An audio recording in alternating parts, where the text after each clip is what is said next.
warahmatullahi wabarakatuh. Kembali lagi di channel ini di episode yang keempat. Mungkin kalian bingung sama kenapa saya berpakaian seperti ini, tapi ini ada hubungannya dengan tema kita kali ini, dimana apabila kita sedang mengalami ini, kita pasti lebih sering berdoa, bertaubat, berzikir. Nah, itu adalah ketika kita sedang sakit. Kita bakal ngomongin soal hal yang namanya penyakit.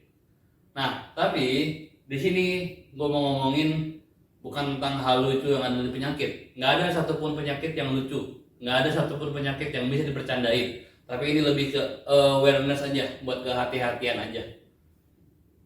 Nah, ngomong-ngomong soal di zaman sekarang gitu, kita itu tahu beda banget sama zaman dahulu. Zaman dahulu tuh orang jarang sakit karena makanannya tuh nggak macem-macem. Beda sama zaman sekarang. Apapun makanannya dimakan, yang penting cepet. Yang penting fast food, junk food juga diterobos saja. Karena emang bagus buat kebutuhan story. Nah tapi semenjak adanya vaksin, kita mau teman sekampung atau teman yang kenal itu, apabila kita ketemuan vaksin di tempat vaksin, maksudnya kita ketemu dan dia nggak bisa divaksin, kita bisa ledek-ledekan, kita bisa ngeledekin dia. Lu nggak bisa nggak bisa divaksin, padahal lu masih muda tapi lu udah ada tensi. Nah itu mungkin ada dua faktor yang bisa mempengaruhinya, antara dia sering marah-marah atau dia makanannya asal-asalan, atau nggak dijaga, dia makannya semaunya, makan tanpa sayur. Makan tanpa sayur itu sebenarnya bukan kewajiban, tapi lebih ke sugesti. Kalau makan sayur itu lebih sehat aja dibandingin yang nggak makan sayur. Dan yang berhubungan banget soal penyakit itu, kita kalau sakit pasti kita ke yang namanya dokter. Banyak dari kita, termasuk gua, kadang-kadang suka nggak percaya yang namanya dokter. Contohnya apa? Salah satunya adalah apabila kita dikasih obat di plastik gitu, plastik biru. Kadang-kadang tulisannya tuh nggak bisa dibaca, kalau bukan spidol permanen. Nah, kadang-kadang ini obat mencret atau obat batuk atau obat apa, itu hilang. Kan biasanya si apotekernya tuh cuma ngasih tahu, Mas ini 2 kali sehari, ini 3 kali sehari, ini 1 kali sehari. Nah tapi kita kadang-kadang nggak percaya sama obat yang dikasih, padahal itu udah rekomendasi dari dokter ke apoteker. Tapi kita tetap aja nyari gitu. Contoh, gue pernah nyari itu namanya Mirasik. Jadi si Mirasiknya tuh di plastik yang luarnya tuh plastik yang biru itu, plastik yang buat dokternya tuh hilang tulisan luarnya. Obat apa ini? Akhirnya gue searching di Google, Mirasik adalah obat. Oh ada, akhirnya ada. Nah itu adalah salah satu kelebihan teknologi di zaman sekarang yang gak dimiliki orang zaman dahulu. Meskipun ada teknologi tapi tetap malas baca, tetap kadang-kadang malas masak, malas nyortir makanan yang sehat, yang nggak sehat ya terobos aja lah, yang penting perut keisi. Ngomong-ngomong soal isi, siapa di sini yang pernah dengar berita soal orang yang namanya Tuhan?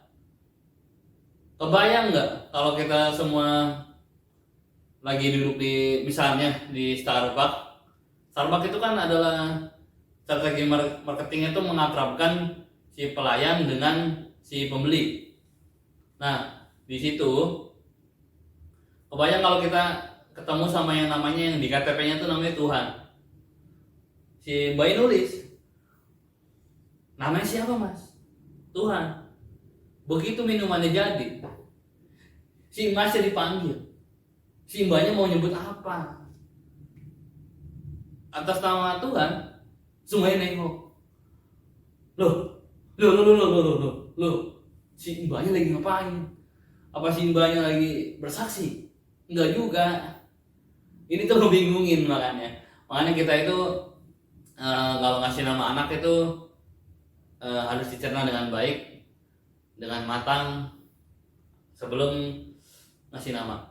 Balik lagi ke soal makanan tadi, gue pernah chattingan sama 2 orang di waktu yang berbeda. Itu dia kena penyakit yang namanya kelenjar, dan diagnosa dokternya penyebab penyakitnya itu sama. Nama penyakitnya itu adalah kelenjar. Saya nggak tahu nama panjangnya apa, tapi saya chattingan sama orang teman saya ini, diagnosanya itu sama. Kelenjar itu masnya atau mbaknya ini sering makan makanan enak. Tuh, dari situ aja kita bisa tahu kalau misalkan yang selamanya enak belum tentu sehat buat badan. Maka dari itu kita harus menyortir itu. Soalnya kelenjar itu kalau kemarin gue baca di internet itu tergolong penyakit yang susah disembuhin.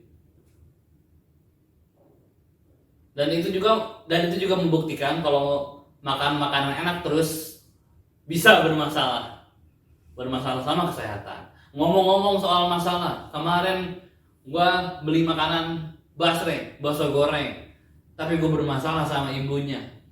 Padahal gue cuma mau beli. Si ibunya lagi makan mie ayam. Terus gue ngomong, "Bu, beli Bu." Terus si ibunya naruh mangkoknya, terus bikin basrengnya. Dalam kemudian gue basa-basi, karena orang Indonesia butuh basa-basi meskipun nggak penting. "Bu, maaf nih saya ganggu." "Ya Mas, nggak apa-apa kali. Masa iya ada pembeli saya tolak?" Gue balikin dong biar seru, biar nggak flat obrolannya. "Masa iya Bu, ibu makan saya ganggu?" Akhirnya berdebat itu kami, yang pada akhirnya masnya mau beli nggak, ibunya mau makan lagi nggak. Si ibunya bilang nggak, gue mau bilang iya. Dan akhirnya kami mencapai kesepakatan untuk saya membeli basreng gitu. Oke, terima kasih. Segitu dulu aja dari gua. Assalamualaikum warahmatullahi wabarakatuh.